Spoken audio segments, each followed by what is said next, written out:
રાણી અંબા ગામના સરપંચ વિરુદ્ધ અવિશ્વાસમાં પ્રસ્તાવ મુકાયો। સરપંચ ગામમાં હાજર ન રહેતા લોકોને પડતી હાલાકીનો આક્રોશનું સ્વરૂપ ધારણ કર્યું। સોનગઢ તાલુકાના રાણી અંબા ગામે આજરોજ મળેલી સામાન્ય સભામાં ગ્રામજનોએ સરપંચની બેજવાબદારી વિરુદ્ધ આકૃતિ થઈ અવિશ્વાસની દરખાસ્ત મૂકી હતી, જેમાં હવે તાલુકા વિકાસ અધિકારી અને જિલ્લા વિકાસ અધિકારી આ સરપંચને બધા પરથી દૂર કરે કેમ તે એક મોટો સવાલ છે। ગ્રામ્ય કક્ષાએ ઝડપી વિકાસ થાય અને ઝડપી નિર્ણયો લેવાય, પ્રજાને પોતાના કામો કરવા માટે તાલુકા મથક સુધી ન જવું પડે તેવા હેતુથી સ્થાનિક સ્વરાજની સંસ્થા તરીકે સરપંચને સત્તા આપવામાં આવી હતી, પરંતુ હવે તો સરપંચની ચૂંટણી પણ ધારાસભ્યની ચૂંટણી જેવી થઈ ગઈ છે, જેમાં લાખો રૂપિયાના પૈસાનું પાણી કરીને કેટલાય લોકો સત્તા હાંસલ કર્યા પછી ગધેડાના માથા ઉપરથી શિંગડાની જેમ ગાયબ થઈ જાય છે। આવો જ એક કિસ્સો રાણી અંબા ગ્રામ પંચાયતમાં સામે આવ્યો છે, જ્યાં સરપંચ તરીકે ચૂંટાયા બાદ મહિલા સરપંચે પોતાના ફરજ નિભાવ ન કરતા સતત ગામમાં હાજર ન રહેતા આક્રોશિત થયેલા લોકોને આજરોજ ચૂંટાયેલા વોટ સભ્યો થકી અવિશ્વાસમાં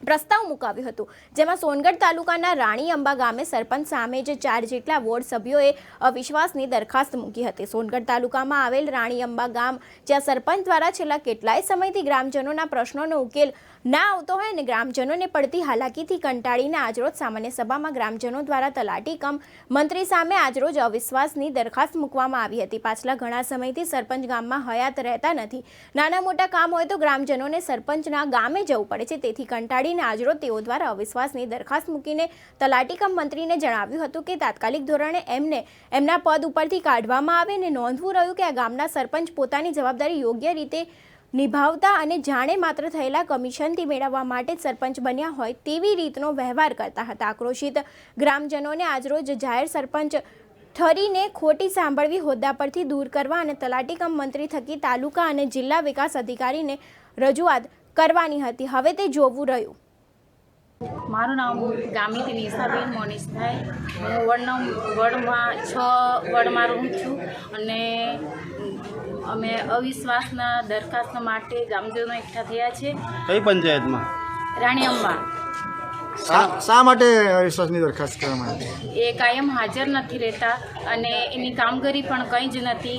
એ કોઈ દિવસ આવે છે, માણસો ઘણા તકલીફ કરે છે, નાના બાળકો ભણવા માટે કદાચ આવકનો દાખલો કઢાવવાનો હોય, એમને સહી સિક્કા કરવા માટે એ તકલીફમાં આવી જાય છે। એ ઉછળ જાય કે કોના પાસે છે અમને, કે અમે કોના પાસે જઈએ, એટલે અમે આવો દરખાસ્ત કરીએ છીએ, આવી સરપંચ અમને જોઈએ નહીં।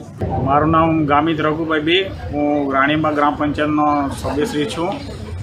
હાલમાં અમે સરપંચશ્રી પર અવિશ્વાસની દરખાસ્ત મૂકીએ છીએ। એના કારણો છે કે ગામમાં હાજર રહેતા નથી, આવકના દાખલા કે બીજી કંઈ સહી કરવાની એ ટાઈમ પર થતી નથી, ઉછેર રહેતા હોવાથી અમને આ વારંવાર અડચણ પડે છે। આ છોકરાના એડમિશન ટાઈમે પણ વધતા વિકાસના કામો રૂંધાયા છે મનસ્વી વહીવટને કારણે, સભ્યશ્રીને વિશ્વાસમાં લેવામાં રહેતા નથી, એટલા માટે અમે આજે અવિશ્વાસની દરખાસ્ત દાખલ કરવાનો નિર્ણય લીધો છે। કેટલા સભ્યો દ્વારા અવિશ્વાસની દરખાસ્ત આજે દાખલ કરવામાં આવી? હાલમાં અમે ગ્રામ પંચાયતમાં ટોટલ 8 વોર્ડ છે, તેમાંથી એક વોર્ડ અનામતને કારણે ખાલી છે। ટોટલ 7 સભ્ય છે, એમાંથી 4 જ હાજર છીએ અમે, અને એટલા માટે અવિશ્વાસની દરખાસ્ત મૂકીએ છીએ। મહેશભાઈ રામુભાઈ ગામિત, ગામ રાણી અંબા, ફળિયું ટાંકી, બરાબર। જો આને અમે ચૂંટાઈને લાવ્યા ને આ અહીંયા ગામમાં કોઈ જાતનું કોઈ દેખાડતી નથી। અત્યારે જોવા જાય ને તો કોઈ વિકાસ જ નથી અહીંયા ગામમાં, જોવા જાય તો કોઈ અત્યારે સરપંચ સિવાય કોઈ નહીં મળે એમ, તો અમારે શું કરવાનું? પછી સરપંચ રહે તો અમે એના પાસે જઈએ, આ અહીંયા ગામમાં નહીં રહે તો પછી અમારે શું કરવાનું? નામ ગામે ટીનાબેન ભરતભાઈ ગામે, રાણી અંબા ગ્રામ પંચાયતની ઉપસરપંચ છું। શું હતી જે ફરિયાદ આપની? તે અમારા જે સરપંચ છે હેમંતાબેન, એ કાયમ અહીંયા હાજર રહેતા નથી। જ્યારે કોઈ કામ પડે ત્યારે અમારે ઉછેર જવું પડે છે, અને જ્યારે દાખલા કઢાવવા હોય, સહી કરવા માટે 3-4 દિવસ અમને ફાફા મારવા પડે છે। આના માટે આપણે તકલીફ શું પડે છે? તકલીફ તો બહુ જ પડે છે, ગામની સમસ્યામાં કંઈ હલ આવતો નથી, કંઈ કામ થતું નથી। 2 વર્ષથી એમ જ છે। સરપંચ ક્યારથી નથી આવ્યા? 2 વર્ષ થવા જ આવ્યા છે હવે, અને થઈ જ ગયા છે, તો એ લોકો કાયમ હાજર રહેતા નથી, અમુક વાર સામાન્ય ગ્રામસભામાં બી હાજર રહેતા નથી। મારું નામ ઉમિયાબેન ગામિત, રાણી અંબાના રહેવાસી છું। અમારા રાણી અંબાના સરપંચ અહીંયા રહેતા નથી। શું સમસ્યા છે તમારી? સમસ્યા તે અહીંયા રહેતા જ નથી. એના નહીં રહેવાથી તમને કઈ કઈ તકલીફ પડે છે? તકલીફ એટલે હમણાં જોવા જાય તો બધા લડાઈ ઝઘડો કંઈ બી થાય તો કોની પાસે જાય? હા ગોયા. અને પાણીનું હોય કંઈ બી હોય તકલીફ કશે કોની પાસે જાય તો ઉછળ રહેતા છે. બરાબર. તો આની માટે આપણે કોને રજૂઆત કરેલી ખરી પહેલાં? રજૂઆત તો અત્યારે હમણાં તો હાલમાં તે રહેતા જ નથી. એટલે તલાટીને કીધું કે જિલ્લા પંચાયતમાં કોઈને તાલુકા પંચાયતમાં કોઈને જાણ કરી હતી? ચૂંટાયા ત્યારથી કેટલી વાર આવ્યા? આવતા અમે તો ગામ સભામાં નથી આવતા. એ તો અમે આવી જઈએ પણ એ નહીં આવે. અમને જાણતી નહીં હોય તો અમે કી અમે રાણીઅમ્માના છે તો તમે કાના એમ પૂછે ઉલટા એ.